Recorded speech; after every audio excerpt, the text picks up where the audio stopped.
வணக்கம். மத்திய நிதியமைச்சர் தாக்கல் செய்த பட்ஜெட்டை நான் லென்ஸ் மூலமாகவும் பலமுறை படித்தேன். இதில் அயோத்தி என்ற பெயர் கூட தென்படவில்லை. அயோத்தியின் பெயரில் பாஜக அரசியல் செய்து ஆதாயம் பெற்றுள்ளது.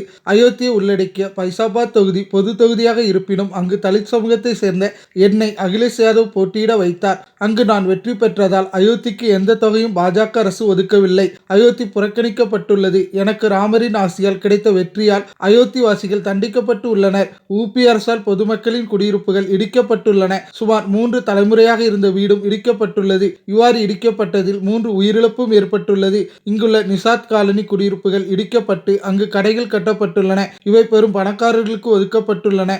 ராமர் கோயில் கட்டுமானத்தின் போது நிலப்பேர ஊழலும் அயோத்தியில் நடைபெற்றுள்ளது. வெறும் ரூபாய் 2 கோடிக்கு வாங்கிய சிறிய நிலம் அடுத்த 2 மணி நேரத்தில் ரூபாய் 18 கோடிக்கு விற்கப்பட்டுள்ளது. இதுபோன்ற ஊழல்களையும் விசாரிக்க குழு அமைப்பது அவசியம். 2027 சட்டப்பேரவை தேர்தலில் உபியில் இருந்து பாஜக வெளியேற்றப்படும். 2029 நாட்டின் ஆட்சியில் இருந்தும் விலக்கி வைக்கப்படும் என அயோத்தியை உள்ளடக்கிய பைசாபாத் மக்களவையின் எம்பி அவதேஷ் பிரசாத் புகார் தெரிவித்துள்ளார்.